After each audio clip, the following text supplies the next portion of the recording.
하나님을 절대적으로 신뢰해야 합니다. 고난이 와도 축복이 와도 하나님은 섭리 속에서 합력하여 그의 선으로 이루실 것을 믿고 하나님 안에서 인생을 살아가는 자세가 필요합니다. 이것이 사도 바울의 신앙이었다고 말씀을 드렸습니다. 우리 이사야서 10장 22절 말씀 우리 한번 찾아볼까요? 이사야서 10장 22절입니다.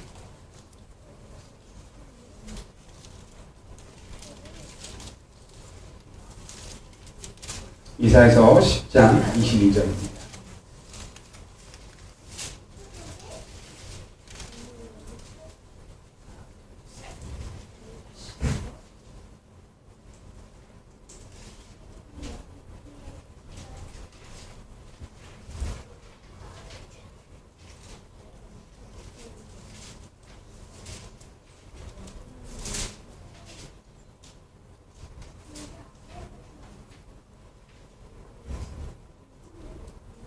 이사야서 10장 22절입니다. 같이 한번 읽어보겠습니다. 시작. 이스라엘이여 내 백성이 바다의 모래같을지라도 남은 자만 돌아오리니 넘치는 공의로 파멸이 작정되었습니다. 이스라엘 백성들이 많아도 어떻게 많아도 바다의 모래같이 많다 하더라도 그들이 다 주님께로 돌아온다는 말이 아니라 하나님께서 택한 남은 자만이 주님께로 돌아와 하나님을 진실하게 섬길 것이다 라고 예언하는 이사야 선지자의 말씀입니다. 고레스 왕이 칙령이 선포되어도 아무리 이스라엘 백성들에게 기쁨이 될 만한 소식이 그들에게 들렸다 하더라도 진심으로 기뻐하며 예루살렘으로 돌아오는 사람들은 많지 않았습니다. 말씀처럼 남은 자만이 돌아왔다라고 성경은 말씀하고 있습니다. 하나님을 향해서 진심으로 귀를 기울인 사람들, 마음을 굳건히 세운 사람들만이 예루살렘으로 돌아왔다라고 성경은 말씀하고 있습니다. 그렇지 않은 사람들은 무엇이 작정되었다고 말합니까? 하나님의 넘치는 공의로 파멸이 작정되었다. 그게 이사야서 10장 22절의 말씀입니다. 하나님의 넘치는 공의로 그들은 파멸이 작정되었다. 아무리 그들이 이스라엘 백성으로 언약 백성으로 하나님께서 은혜 가운데 들어온 민족으로 삼았다 하더라도 그들이 하나님께로 정작 그들의 마음을 돌리지 않으면 그들 역시도 하나님의 넘치는 공의로 파멸이 작정된 사람들일 뿐이라고 말씀합니다. 믿음이라는 것은요, 심판과 항상 함께 가는 것입니다. 우리의 믿음은 심판과 연결되어 있습니다. 믿음이 없다는 것은 죄에 대한 심판과 함께 한다는 사실이고, 믿음이 있다는 것은 심판을 넘어서 구원하시는 하나님의 은혜와 함께 하고 있다는 사실입니다. 심판을 넘어서느냐, 심판을 넘지 못하느냐의 차이죠. 믿지 않는 사람들은 심판을 넘지 못하는 것이고, 하나님께 돌아온 사람들은 심판을 넘어서 심판 너머에 있는 하나님의 무한한 은혜와 속량, 속죄를 바라보고 있는 것입니다. 오늘 본문 2장을 마무리하고 있는 이 시점에 저는 오늘 말씀 속에서 두 가지의 중요한 가치를 발견하고 또 두 가지의 중요한 가치를 말씀드리려고 합니다. 첫째로 돌아온 그들이 성전 재건을 위해서 자원하여 힘 닿는 대로 예물을 드리고 있다는 사실을 68절과 69절에 확인할 수 있습니다. 우리 68절을 한번 보겠습니다. 2장 68절입니다. 어떤 족장들이 예루살렘에 있는 여호와의 성전 터에 이르러 하나님의 전을 그곳에 다시 건축하려고 예물을 기쁘게 드리되 힘 잘하는 대로 공사하는 금고에 드리니 금이 6만 1,000다리비요 은이 5천만에요 제사장이 옷이 100벌이었더라. 여기 원문에 보면 드렸다, 하나님 앞에 예물을 드렸다, 힘 잘하는 대로 드렸다, 이 말씀의 뜻이 코아흐라는 히브리어 원문이 적혀 있는데 이것은 능력되는 대로 생산이 되는 대로 자원하여 기쁘게 드렸다는 뜻입니다. 자원하여 드렸다는 말과 68절에 기쁘게 드렸다는 말이 똑같은 말인데요. 조금 더 깊이 생각하면 기쁨이 있는 사람은 자원하게 된 것이고 자원하는 마음이 있는 사람은 그 안에 기쁨이 있는 사람이고 동일한 말 아니겠어요? 자원하여 드리는 그 사람의 신앙의 자세 속에는 반드시 하나님의 은혜에 대한 기쁨이 들어가 있을 것이고 은혜에 대한 기쁨이 존재하고 있는 사람들은 자발적으로 자원적으로 하나님을 향하여 기쁘게 드릴 수 있는 자세가 존재하고 있다. 여기서 중요한 점은 기쁨으로 그들이 자원했다는 거예요. 억지로 한 것이 아니라 기쁨으로 하나님을 바라보았다는 것이죠. 이 자발적인 기쁨의 모습, 우리 신앙의 핵심은 저는 이렇게 생각해요. 자원하는 것, 자발적인 것이 우리 신앙의 가장 중요한 핵심입니다. 강요나 억지에 의해서 교회 다니는 것이 아니라 강제가 아니라 스스로의 신앙 가운데 자원하여 자발적으로 감당하는 겁니다. 아침에 눈을 떴습니다. 오늘 교회 가자랑 오늘 교회 가자랑은 다른 거잖아요. 그죠? 오늘 예배 드리러 가는 날이구나. 오늘 예배 드리는 날이구나. 다른 거죠. 하나님을 향하여 자발적이고 자원적인 마음이 있느냐, 이것이 그 사람의 신앙의 핵심이라고 저는 볼 수 있어요. 참된 자원과 자발성 속에 진실한 기쁨이 그에게 담겨져 있느냐, 그것을 우리 스스로가 좀 점검해 볼 필요가 있습니다. 예배를 자원하여 드립니다. 예배를 자발적으로 드립니다. 그렇기 때문에 그 안에 기쁨이 있고 소망이 있는 거예요.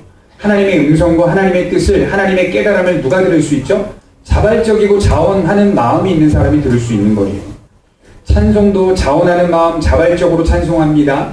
기도도 자원하는 마음, 자발적인 마음으로 기도합니다. 봉사도 자원성과 자발성으로 드려집니다. 당연히 그 안에는 기쁨이 담겨 있는 겁니다. 우리 고린도후서 8장을 한번 찾아볼까요? 고린도후서 8장 3절, 4절, 5절을 한번 찾아보겠습니다.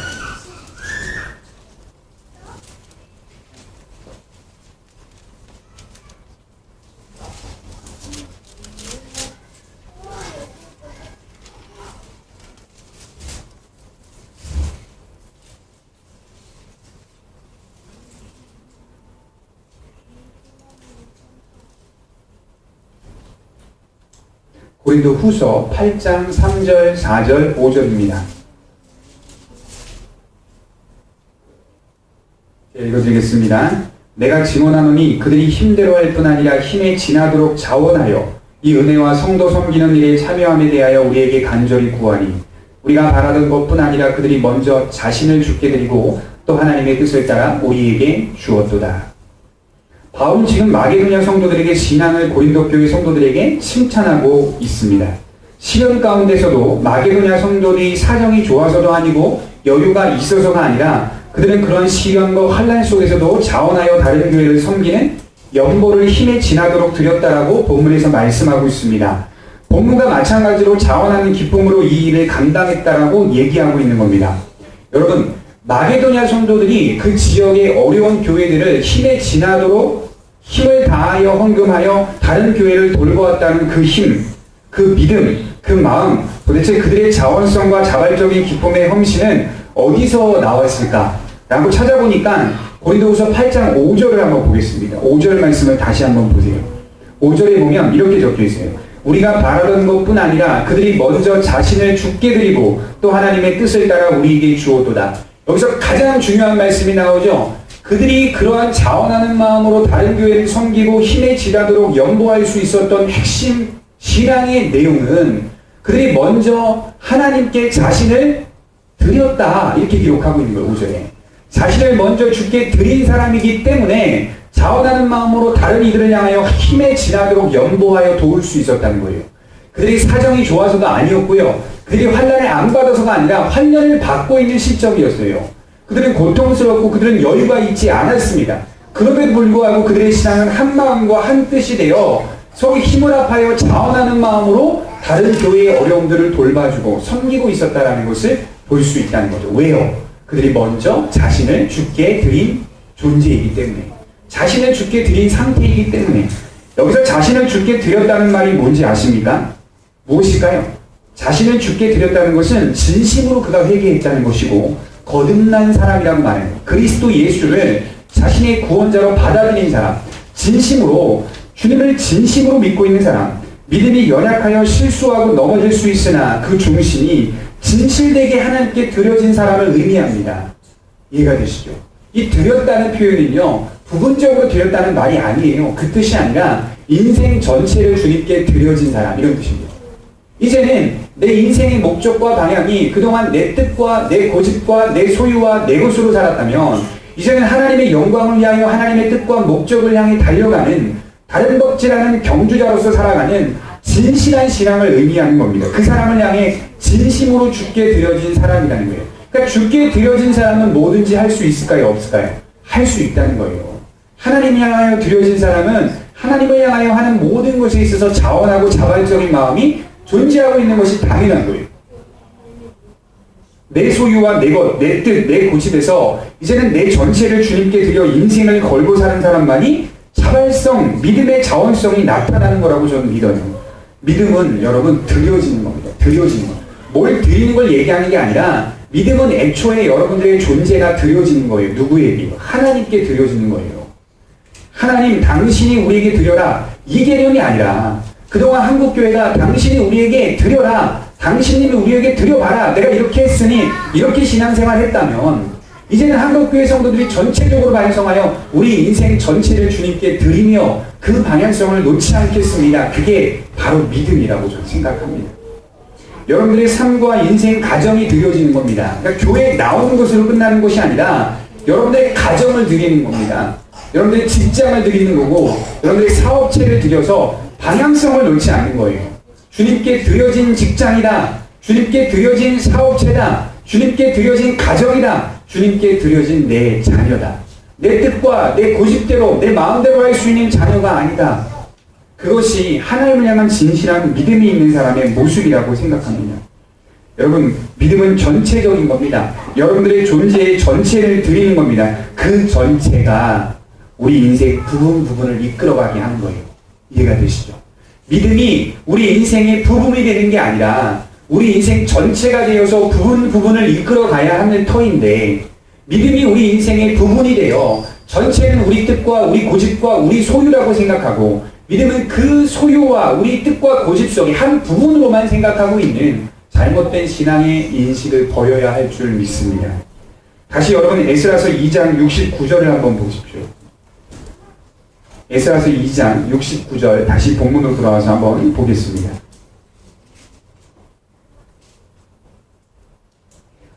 힘 잘하는 대로 공사하는 금고의 금이 6만 1,000달이요 은이 5천만이요 제사장의 옷이 100벌이었더라. 여러분 이 화폐의 가치가 솔직히 저희의 마음이 잘 와닿지가 않아요. 왜냐하면 금이 6만 1,000달이요 은이 5천만이요 제사장의 옷이 100벌이었다. 옷은 제외하고 그 물질적인 가치만 봐도 이 화폐의 가치가 어느 정도의 액수인지 저희가 정확하게 찾아내기가 어렵습니다. 그래서 제가 자세히 찾아보니까 이것은 상당히 어려운 고대 화폐의 가치인데 페르시아 화폐의 초창기 가치의 이름이 바로 다릭이라는 이름이랍니다. 다릭. 한 다릭이 금 8.4g. 여러분 한 돈이 몇 g이죠? 한 돈이? 우리 금 한 돈이? 모르십니까? 한 돈이? 아니 10돈이 아니라 한 돈이 몇 g인 거 모르십니까? 3몇 아니에요? 그죠? 3몇 이렇게 돼 있잖아요. 그죠? 한 돈이. 그러니까 한 다릭이 당시 페르시아 가치의 화폐 기준으로 보면 금 8.4g 정도라고 해요. 금 8.4g이 한 다릭으로 이해할 수가 있습니다.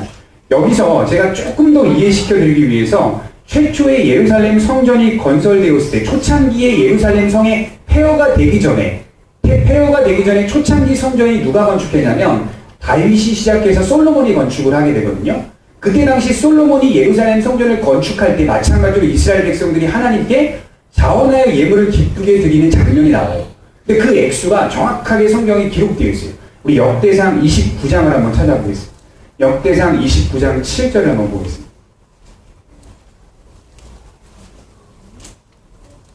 폐허가 되기 전에 성전 건축이 되었을 때에 예물을 드렸던 장면입니다. 역대상 29장 7절입니다. 과거로 돌아간 거예요. 역대상 29장 7절, 8절, 9절입니다.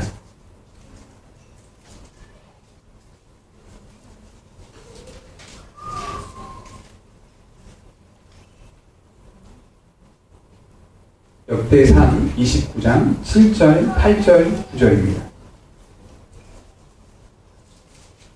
역대상 29장 7절부터 보겠습니다. 제가 읽어드릴게요.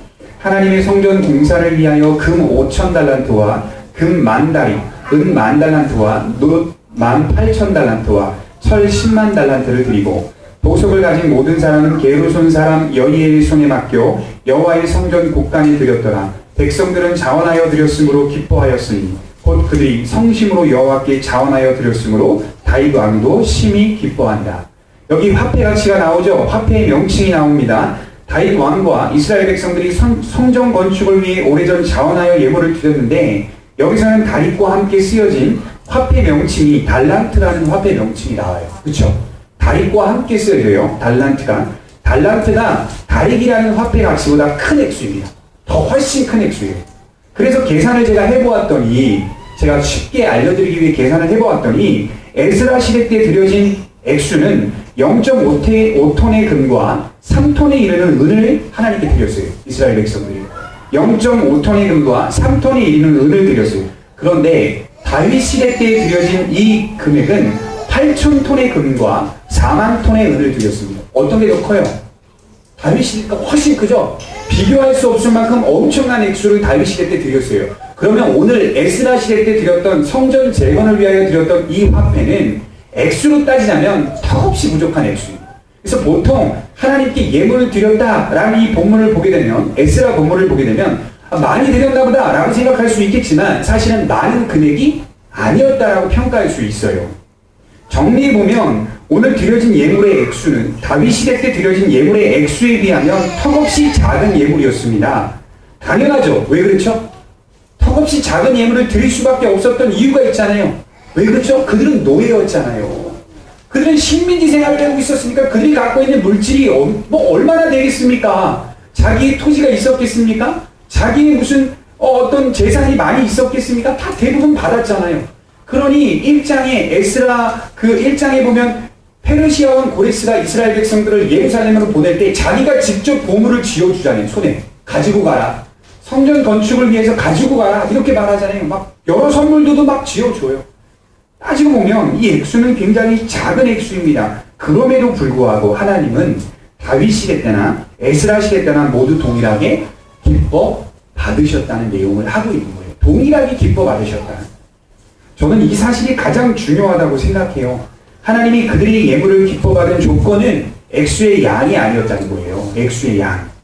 그들의 중심에서 나오는 뭘까요? 오늘 말씀의 제목처럼 자발성입니다. 자원성. 하나님이 받으신 것은 그들의 자발성과 자원성을 받으신 거예요. 그리고 그 자발성이 지금 그들의 형편 속에서 힘이 닿는 대로 드려진 모습으로 나타나고 있다는 거예요. 기쁘게 드려진 그들의 형편, 기쁘게 드려진 그들의 예물, 기쁘게 드려진 그들의 중심, 하나님은 이것을 가장 귀하게 보십니다. 정말 하나님을 사랑하는 마음으로 그 안에 고백이 담겨져 있는가? 세상이 아니라 하나님이냐? 세상에 여러 믿을 만한 것들이 아니라 정말 하나님인가? 아니면 세상과 하나님을 섞고 있는가? 하나님은 하나님대로, 세상은 세상대로 이용하고 있는가?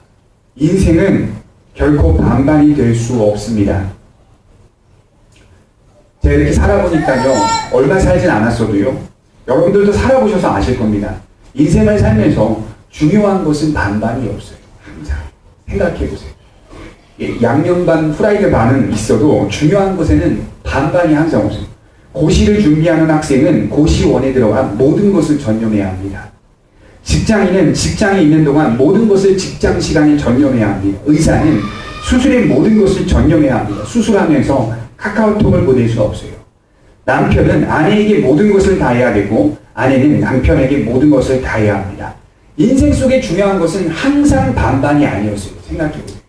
인생 속에 중요한 것은 항상 전체였습니다. 한결같이 전부를 걸어야 유지될 수 있어요. 중요한 것은 전부를 걸어야 유지할 수 있어요. 남편이 가정의 전부를 걸어야 됩니다.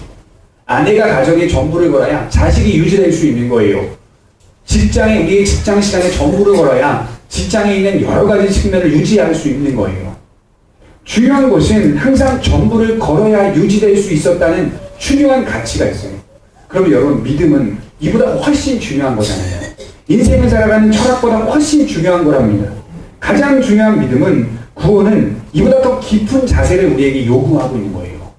정말 하나님을 향하여 적은 액수, 적은 모습, 적은 봉사를 하여도 그 안에 하나님 전부를 담고 있는가? 내가 하나님을 사랑하는 마음속에서 우러나오는 자발적 기쁨을 가지고 하나님을 향하여 나오고 있는가? 하나님을 바라보고 있는가? 하나님께 기도하고 있는가? 이것이 오늘 말씀의 핵심입니다. 하나님은 그들의 이러한 예물을 받은 것이지 그들의 예물의 액수를 받은 게 아닙니다. 그들의 신앙을 받은 거고 예물의 액수를 받은 게 아니었어요. 적은 양이지만 그들의 믿음이 그 안에 담겨져 있는 겁니다. 그 믿음은 하나님의 약속을 믿고 은혜를 바라보는 믿음이었습니다. 신실하다는 뜻이 무슨 말인지 아십니까? 믿을만하다는 뜻이에요. 신실하다.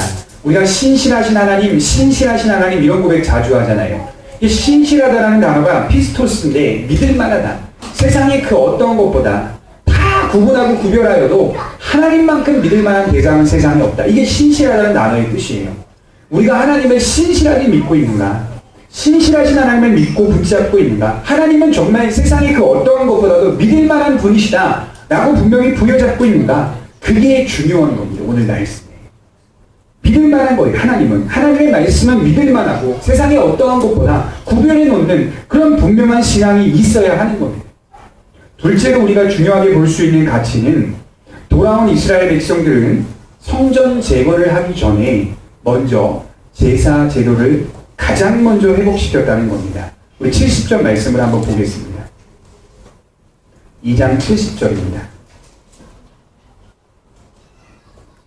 이 제사장들과 레위 사람들과 백성 몇과 노래하는 자들과 문지기들과 느리님 사람들이 각자의 성읍에 살았고 이스라엘 무리도 각자의 성읍에 살았더라. 돌아와서 그들이 어떻게 시작했는지 아십니까? 말씀에서 말해주듯이 제사장들과 레위 사람들을 가장 앞서 기록합니다. 가장 앞서서 먼저 그들을 기록해요. 그 이유는 그들의 사역이 가장 시급했기 때문이에요. 제사장들과 레위인들, 노래하는 자들, 문지기들, 느리님 사람들, 이 사람들 다 뭐하는 사람들이냐면 제사 드릴 때에 일했던 일꾼들이에요. 다 제사와 관련된 사람들이에요. 느리님 사람들은 무슨 사람들이냐? 성소에서 장리를 하는 일꾼들이었습니다. 성소에서, 제단에서. 그들의 기록을 앞에 두어서 그들이 가장 시급했다는 것을 말해주고 있는 것이 70절 말씀의 핵심입니다. 돌아온 사람들이 가장 시급한 것은 바로 제사를 재건하는 것이었어요. 오늘날로 말하면 예배 드리는 것을 가장 시급한 문제로 삼았다는 겁니다. 성전을 재건하기 전에 먼저 그들은 예배 드리는 제도를 회복시켰어요. 그러니까 예배 한 번 드리면 땡 이게 아니라요. 예배를 드리는 제도를 안정적으로 회복시켜봤다는 거예요. 먼저 뭐 하기 전에? 성전을 건축하기 전에, 돌을 올리기 전에 먼저 제단을 만들고 제사 제도를 회복시켰다는 거예요. 그렇게 해야 성전의 재건과 목적과 가치가 또 의미가 안정적으로 세워져 그들로 하여금 바른 동기를 부여하게 해주기 때문입니다. 이해가 되시죠? 무슨 일을 할 때 제사를 먼저 드림을 통하여 우리가 이 성전 재건을 우리를 위하여 만드는 게 아니다. 그걸 알게 하기 위해 늘상 제사를 통하여 이 목적, 이 가치, 이 의미가 하나님 안에서 우리의 관계를 회복시키는 아주 중요한 신앙의 정체성이 있기 때문에 그 바른 동기를 가지고 우리가 성전을 재건하자 그러한 뜻으로 제사 제도를 먼저 회복시켰다는 겁니다. 여러분 우리가 잘 아는 창세기 11장 3절에 보면 바벨탑 사건이 나옵니다. 아시죠? 잘 아시죠? 노아의 자손들이 신할 평지까지 수많은 사람들이 우르르 몰려서 무리들이 몰려서 신할 평지에 모였습니다. 가만히 둘러봤더니 이 평지 거기에 쓰여진 평지 자체가 안정적이라는 뜻이거든요. 여기 있으면 되겠구나. 흩어질 필요 뭐 있었겠느냐. 여기 있으면 되겠구나 라고 생각하여 그 노아의 자손들 중에서 많은 사람들이 신할 평지에 모여가지고 흩어지지 않고 하나님의 뜻은 흩어지라고 하는 곳이었는데 흩어지지 않고 신할 평지에서 탑을 쌓기 시작해요. 성을 쌓기 시작해요. 그게 바로 바벨이라는 성입니다. 그 성을 쌓기 시작하기 전에 그들이 말했던 말이 있어요. 대화 내용이 있어요. 그게 무슨 내용이냐면 이렇게 적혀 있어요. 서로 말하되 자 벽돌을 만들어 견고히 굽자 하고 이에 벽돌로 돌을 대신하며 역청으로 진흙을 대신하고 또 말하되 자 성읍과 탑을 건설하여 그 탑 꼭대기를 하늘에 닿게 하여 우리 이름을 내자. 우리 이름을 내자. 우리를 드러내고 우리를 자랑하자. 그 당시 고대의 자손들은 탑을 쌓고 성을 쌓을 때 자신의 이름을 내고 자신을 자랑하기 위해 바벨이라는 성을 쌓았다는 거예요. 그러나 오늘 말씀에 성전을 재건하기 전에 이스라엘 백성들은 제사 제도를 회복함을 통하여 우리 이름을 내자가 아니었다는 거예요. 우리 이름을 내자. 안전하게 만들자. 예루살렘 성전을 회복하여 옛날의 영광을 회복하자. 이런 세상적이고 세속적인 가치관이 아니라 하나님의 언약 백성으로서의 신앙의 모습을 회복하자.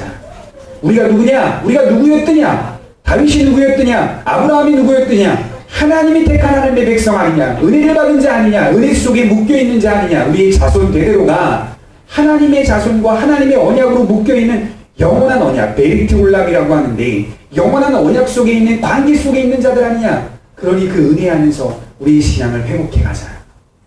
그것이 가장 중요했다는 거예요. 그래서 제사 제도를 먼저 회복하게 되었다는 것입니다. 우리 성도님들이 인생 속에 무엇이 가장 중요하다고 생각하십니까? 또 무엇이 가장 시급하다고 생각하십니까? 저는 이렇게 말씀드리고 싶어요. 요새 매스컴을 통해 보게 되면 세상 사람들은요, 무엇이 가장 중요하고 시급하냐면 자기의 이름을 내는 게 중요합니다. 자기 이름을 내고 자기의 모습을 하늘에 닿게 하는 것이 가장 중요한 거예요. 세상 사람들. 그러나 그리스도인은 그거에 관심이 별로 없어요. 누가 내 이름을 올려서 내주면 그냥 그렇구나 생각하고 별로 흥미를 못 느껴요. 별로 신경도 안 써요. 그게 중요한 게 아니라 그리스도인들의 관심사는 하나님과 나와 지금 어떤 관계입니다. 그리고 내가 지금 하나님 앞에 올바로 예배를 드리고 있느냐, 현실에 관심이 있는 거예요. 하나님 앞에 예배 드리는 것이 여러분들의 인생에 가장 시급한 겁니다. 가장 중요한 겁니다. 개주달리기를 하면 여러 가지 작전을 짜는데, 개주달리기 선수 가운데 특별히 이제 제가 속했던 조에서는 예전에 이제 학창시절을 떠올려 보면 저는 항상 맨 선두를 제일 잘 달리는 사람을 둡니다. 그리고 맨 마지막에 좀 느려도 선두보다 좀 덜 달리는 사람을 세웁니다. 제게 있어서는 가장 중요한 것은 선두였어요. 제일 먼저 바톤을 들고 뛰는 사람. 그 사람이 뛰어줘야 많은 차이를 내고 그 다음에 조금 덜 못 뛰는 사람이 뛰었다 하더라도 점점점 이렇게 줄어갈 거 아닙니까? 최초의 선두가 저는 가장 중요하다고 생각했던 사람이거든요. 우리 신앙생활에 가장 중요한 선두가 무엇인가 라고 생각해 봤더니 예배입니다. 첫 선두주자가 예배로 나아가는 거. 그 예배가 뭔지 아십니까? 개인적인 예배를 말하는 게 아니라 우리가 오늘 드려지는 공적인 예배입니다. 이것이 우리 신앙생활 속에서 가장 먼저 하나님을 향하여 시급하게 드려져야 하는 선두주자입니다. 그 예배가 가장 시급한 겁니다. 그리고 다음에 여러분들의 인생을 사는 거예요. 그 다음에 내 인생을 사는 거예요. 예배를 선두주자로 세우지 않으면 내 인생도 올바른 방향과 목적을 갖고 있지 못하게 됩니다. 그러나 예배를 선두주자로 세운 사람은 내 인생을 바르게 살아갈 수 있는 힘을 얻게 됩니다. 예배드리는 일이 가장 중요한 거라고 생각해요. 역사 속에서 그리스도인들은 항상 예배를 통해 자신의 인생의 방향을 수정하고 확인해 갔다고 합니다. 유럽에 종교개혁이 일어나고 많은 개신교인들이 막 생겨났을 때 그들에게 가장 중요한 것은 뭐냐라고 물어봤을 때 많은 목회자들, 지도자들은 예배가 가장 중요하다. 모이는 것이 가장 중요하다. 모여서 하나님의 말씀을 듣고 그 말씀을 통하여 우리 자신의 인생을 수정하고 확인해가는 게 그게 가장 중요하다. 주의 백성들이 함께 모여 이 자리에서 공적으로 드려지는 예배를 통해 함께 인생의 키를 잡아가는 겁니다. 예배가 없다면 성도도 없습니다. 교회가 없다면 성도도 없습니다.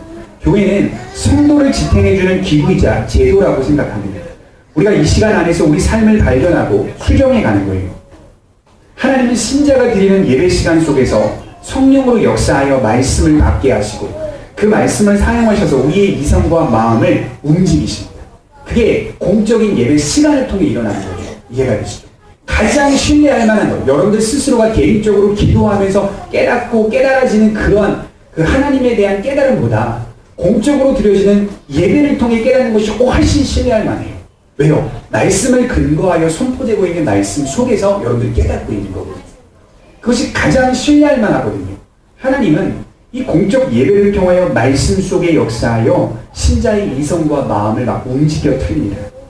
영생의 깨달음과 진리의 깨달음으로 세상과 분명히 구별된 신자라는 사실을 바르게 알게 해줍니다. 일주일 살아보셨잖아요. 예배드리지 않고 일주일 동안 살아보시면요, 엉망입니다. 엉망이, 우리 마음이 엉망이에요. 그러다가 한 주 나와가지고 짧은 시간에 앉아 예배드리면 엉망인 내 조각이 하나로 모여져요. 이상하게. 그리고 내 마음이, 제가 설교하는 설교자임에도 불구하고 제가 설교하는 과정 속에서 제 마음이 하나로 모여진 걸 느껴요. 퍼즐이 막 다 흩어져 있었는데 이제는 말씀을 통한 제 스스로도 이것을 믿음으로 봤기 때문에 하나로 좁혀지면서 내가 가야 할 키와 방향을 분명하게 수정할 수 있게 되는 것이죠. 엉망이지 않습니까? 그러나 공적으로 드려지는 이 예배를 통해요, 영생의 깨달음과 영생의 방향성을 알게 되어지는 겁니다. 그리고 우리는 그 중심에 누구를 둡니까? 그리스도 예수의 공로를 두는 겁니다. 나를 구원하시고 속죄하시는 예수의 공로를 두고 또 공로를 두는 것으로만 끝나는 것이 아니라 그분을 닮아가게 되는 겁니다. 왜요? 우리의 목표와 목적이 무엇입니까? 그리스도 예수 아닙니까? 그리스도 예수. 그 안에서 그분이 우리를 위하여 베푸신 구원의 은혜의 무게를 알게 되고 그 은혜의 무게를 아는 사람은 그분을 닮아가려고 애쓰는 삶을 살아가게 되는 것입니다. 그것이 구체적인 신앙의 목표와 목적이 되어야 하는 것이죠. 우리 마지막으로 이사야 28장 22절을 한번 찾아보겠습니다. 이사야서 28장 22절입니다.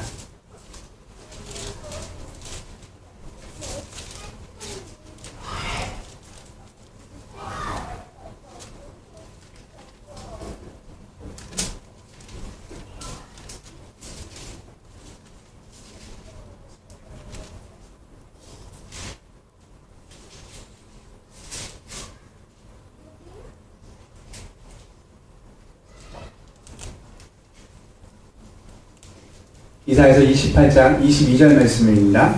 읽어드리겠습니다. 그러므로 너희는 오만한 자가 되지 말라. 너희 결박이 단단해질까 하노라. 대저 온 땅을 멸망시키기로 작정하신 것을 내가 만군의 주 여호와께로부터 들었느냐. 여기 말씀에 성경 전체가 나와 있는 것 같아요. 잘 보십시오.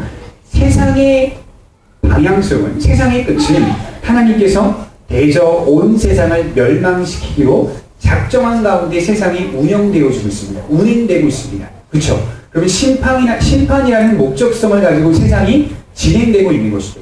그 안에서 성도에게 요구하시는 게 있는데 그것은 뭐냐? 오만한 자가 되지 말라는 거예요. 오만한 자. 너희 주의 백성들아, 오만한 자가 되지 말라. 왜 오만한 자가 되어서는 안 되냐면 마음이 단단해져서 결박당할까봐 그 말씀을 하는 거예요. 너희 결박이 단단해질까 하노라. 너희가 늘상 교만한 마음, 오만한 마음을 갖게 되면 너희 안에 있는 그 완곡하고 완고한 마음이 단단해져요. 결박이 돼요. 너희가 하는 신앙생활과 하나님을 향하여 바라보는 신앙의 자세를 너무나 많이 틀고 있다. 너무나 많이 잘못된 길로 나아가게 만들 것이기 때문에 하나님이 오만한 자가 되지 말고 너희 결박이 단단해지지 않도록 너희 스스로가 하나님을 온전히 바라보아야 한다. 매일 애써 싸우라는 말과 동일하다고 생각합니다. 우리의 마음이 오만한 마음이 되지 않도록, 우리의 마음이 결박된 마음이 되지 않도록 하나님을 바라보는 것. 주 만군의 여호와의 말이니라 라고 고백한 것처럼 그렇게 하나님을 의지하며 바라보는 것. 그것이 예배를 통하여 주어지는 겁니다. 예배를 통하여.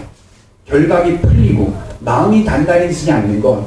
예배를 통하여 주어지는 겁니다. 설교를 하는 설교자나 말씀을 듣는 여러분들이나 우리가 예배를 통하여 은혜를 먼저 받는 것이 우리 경건의 신앙의 자세 속에 가장 중요한 선두의 모습에 서 있어야 하는 것입니다. 기도하도록 하겠습니다.